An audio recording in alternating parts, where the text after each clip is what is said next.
Well, good morning and welcome to the second live in my series, Demystifying Mindfulness and Meditation. So today's session is all about everyday mindfulness. So if you didn't watch last week's session, it was a bit of an introduction to the concepts of mindfulness and meditation. It might be helpful for you to go back and watch that. But if you've got a bit of an understanding of them, then feel free to carry on watching here. So I'm just going to set up on here to share some slides. I'm going to bring up the slide that I used last week to talk about the overall framework that I'm using to talk about mindfulness and meditation. So on this slide, you can see that mindfulness and meditation can be seen as a kind of a scale coming from a very full mind and out of control, free rein to the brain kind of place, coming all the way through then to kind of some everyday mindfulness that we're going to talk about today, mindful meditation, which is about bringing your attention and focus onto kind of one singular thing. And then finally, the actual kind of pure meditation, which is where we're actually trying to flatline the brain and just totally put down any thoughts at all, which we're going to get onto in a couple of weeks' time. So today is all about mindfulness, everyday mindfulness. So let's come onto the screen here. If I bring this forward. So just anybody who just as a refresher, this is a picture denoting somebody with a very, very full mind. And what we're trying to do with everyday mindfulness is come to a place where we're really present and aware of what's right there in front of us. So I thought what I was going to do today is use three different things to talk about. So here's me telling you what I'm going to tell you. I'm going to tell you about these things and then we can summarize at the end. But everyday mindfulness, the first thing I wanted to say is about hobbies. And so often people say to me, kind of like, oh, I do that kind of thing when I'm mountain biking. Absolutely. So anybody who's applied for a job where they have a section on there that says, what about your hobbies? And you kind of think, why does an employer need to know about what hobbies I do? Well, actually, hobbies are incredibly protective for us mentally. They're really, really good for our mental health. And the main reason for that is because they often involve mindfulness. So they involve us being very, very present with what's happening. So if you imagine yourself hurtling down through the woods on a mountain bike, you've got to keep an eye out for the roots, for the rocks, for other bikers in the Forest of Dean, for boar, deer, foxes, badgers, everything else. So you've got to be really aware and really present and really in the moment looking at what you're actually doing. If your mind was busy replaying the events of yesterday or something you've got going on tomorrow, trying to pre-plan, then chances are you might just hit a tree or come off your bike. So bringing that kind of conscious awareness. So another thing, for example, knitting's a really good one. Tom Daley, the Olympic athlete, has just come out and said that he knits for mental health. So for his own mental health, he's experienced a lot of stress, a lot of pressure in the public eye, etc. And he's taken up knitting for his mental health. And again, knitting, you have to really concentrate on what you're doing. You can't really just get distracted and not pay attention. So knitting, mountain biking, all sorts of other hobbies. So I don't know whether you have a hobby or if you don't have a hobby, but if you don't have a hobby, then thinking about a hobby that you could start to engage in, even if it's just once, twice a week, maybe some mountain biking once a week for an hour, bringing in what I talked about last week, the concept of wakeful peace. So this time when our brain isn't full of all the stressy things that it's determined to think about, that we're just concentrating right here on the present moment. So hobbies are a really good way of being mindful in our everyday waking lives. The other thing is our senses. So our senses they're a really good way of bringing us back to the present moment. So we can think about what something might have looked like, sounded like, or tasted like in the past. We can kind of imagine what something might look like, taste like, or sound like in the future. But right here in the present, we have our actual senses and what's actually happening and what we can actually see right here, right now, what we can actually smell right here, right now, what we can touch, taste, etc. right here, right now. So I take people on mindfulness walks out in the woods, and it's amazing, again, like just in the woods, even when you're on a walk with somebody, how much their brain can be preoccupied by all sorts of different concepts or things, again, that have happened in the past or things that are going to happen in the future. But coming right back and being like, oh, look at that bird, look at that tree, look at that thing on the floor. And it's not all about looking, it's often about smelling too. So I'm often getting people to pick up huge piles of leaf litter and have a really, really good sniff. And when we come back to our senses, we really are in the present moment, because our senses are all about sensing what's happening right here, right now. So they can be incredibly useful tools to bring us back to the moment. So let's use an example of washing up. So washing up can be something that we can use as an everyday mindfulness task. So normally when we're washing up, we're probably not really thinking about what we're doing. We're just grabbing something, we're putting it in, we're washing it up, we're putting it on the side. But to bring mindfulness into that activity and to engage our senses, we might be looking at how the water is landing in the bowl. We might be looking at the bubbles and how actually bubbles aren't static. They're kind of like constantly generating and popping. And actually, this is a mindfulness activity I do like to do. So washing up mindfully. So if you notice a plate when you're washing up and you've got washing up liquid in the water, and you kind of like notice the feel of the film on the plate versus when it's actually just got fresh water on it with no washing up liquid, the feel of the plate is different. So using our senses to come back to the present moment and to what's happening right here, right now. Another example being tying your shoelaces. I mean, how often when we tie our shoelaces, we don't even think about what we're doing. But if we're engaging our mind and we're thinking, oh, this shoelace is quite interesting. It's got an interesting texture to it. And okay, I'm going to tie that around there. Oh, look, I've just noticed that thing about my shoe that I've never noticed before. And if you start to bring mindful awareness into what you're doing every day, it's amazing how much stuff just passes us by that we don't even really pay attention to or notice.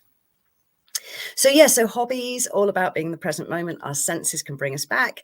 And one thing I always like to point out here is you don't have to live in a beautiful forest like the Forest of Dean to do a lovely mindful walk. So I've led people on mindfulness walks through city centres, and we've spent time stood by a skip, breathing in the fumes of stale alcohol and cigarette butts. But even that is a great mindful activity. And amazingly, after that, people were saying how shocked they were at how calm they felt. So it doesn't have to be a beautiful input. We don't have to be looking at or smelling or touching something beautiful.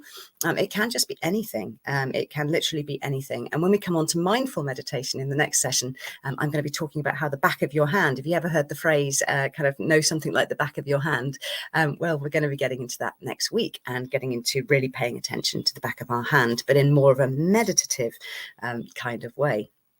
So everyday mindfulness, coming back to the here and now. So this is all, again, let's just go back and just remind ourselves why we're doing this. So we're doing this because we have, let's actually pop that out a little bit bigger there. So we're coming away from a place where we have a really, really full brain, really, really full mind, and we're trying to kind of like drop down now to be focusing on less things. So with the mindfulness, everyday mindfulness, we're trying to focus on just a few things, the things that are right here in front of us. And then, as I just briefly mentioned, next week, we're going to be looking at the mindful meditation, which is about bringing our attention onto one thing. So, for example, mountain biking isn't one thing because you're looking at all of the trees, all of the routes, you're thinking about the bike. So there's several things. They're all in the present moment. It's not just one thing. So mindful meditation is about coming onto one thing.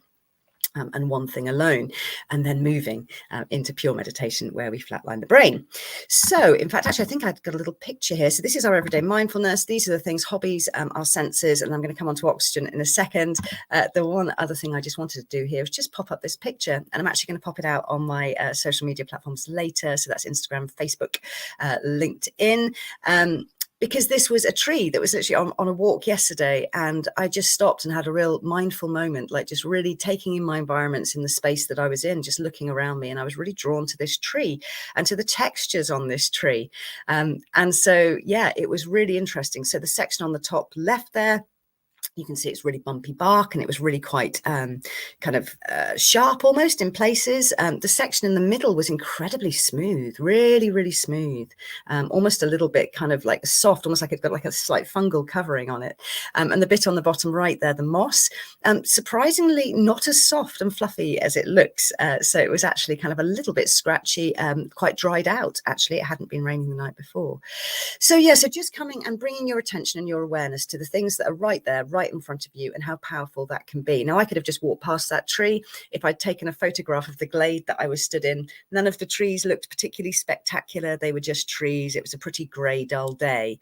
But by bringing our attention onto the things in front of us and to finding things to really kind of absorb our attention in, it really is amazing how it drops all those other thoughts, and we can become really immersed in the present. So the final thing I wanted to say here was about oxygen. And so oxygen for me, it's underrated. I know we all know that we need to breathe, but oxygen is incredibly good for us, especially when we've got to that place. So when we're in a place where the brain is really, really full, overfull, and we can't stop thinking about all the things that are stressing us out from the past, from the future, even from what's about to happen shortly, so within today. When our brains are in that kind of place, it can be really hard for us to actually kind of concentrate on what we need to concentrate on. And the brain, when we get into the panicky place, we actually start to shallow breathe. So we start to breathe really high from the chest. So it's almost like a panic attack is really when we get to a place when we're really shallow breathing. So getting oxygen to the brain can really help the brain to process this kind of stuff and to put thoughts down. And so I wanted to bring this in the mindful awareness, kind of everyday mindfulness, because, yeah, sometimes I think when we're getting stressed and we're getting a bit discombobulated and a bit overwhelmed, just being aware of that, bringing mindful awareness to the fact that we are stressed and overwhelmed, and then making a conscious choice as to what we're going to do about that. And one of the things we can do is to take a really big, deep breath to get some oxygen to the brain. And on my website, there's a resources page, cosmicteapot.co.uk/resources. And this breath that we're about to do now is on there. So if you want to go back and revisit it, but essentially we're just going to breathe in through the nose, really deep, really full, filling the lungs, and then sighing out through the mouth, all of the air, like really all of it. So more, and then back in through the nose, and then out again through the mouth.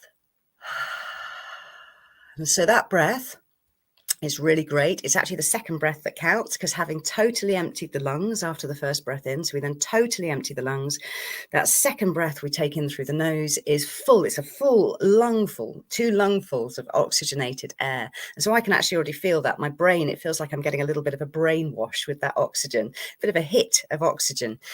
So to do that at times when we're stressed and we're overwhelmed, it's kind of bringing everyday mindfulness into our own awareness of how we're feeling and what's going on for us.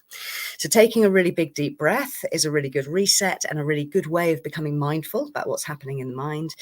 And another way of getting oxygen to the brain is to drink a really great big glass of water. And so we can do that mindfully as well. So we can sip it really slowly.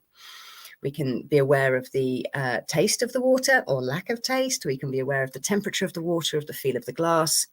And water is H2O. So we literally, when we drink water, we're literally taking on oxygen, which when we drink water pure, it goes into the stomach. Because there's nothing else in it and the body doesn't need to process it, that oxygen can actually go straight through the stomach lining into the bloodstream and straight up to the brain. So getting oxygen to the brain is really, really good when we've got one of these, a full mind. So coming back to the overview slide, so yeah, so we're moving from having a very full mind into everyday mindful awareness. And then next week, I'm going to start introducing the concept of meditation, and specifically mindful meditation as opposed to pure meditation, which we'll be covering the week after. But I'm probably going to lead you on a short mindful meditation, give you a little experience of how it feels to drop into that space, and teach you some tools and techniques for becoming more meditative and more relaxed when you are stressed. So that's it. That was part 2 of the demystification of mindfulness and meditation. Any questions or queries, don't hesitate to get in touch. The next session will be next week, and that's going to be on mindful meditation, which is that slide. Great. So thank you ever so much. Thank you for joining me this morning. I hope that was helpful and look forward to seeing you all next week.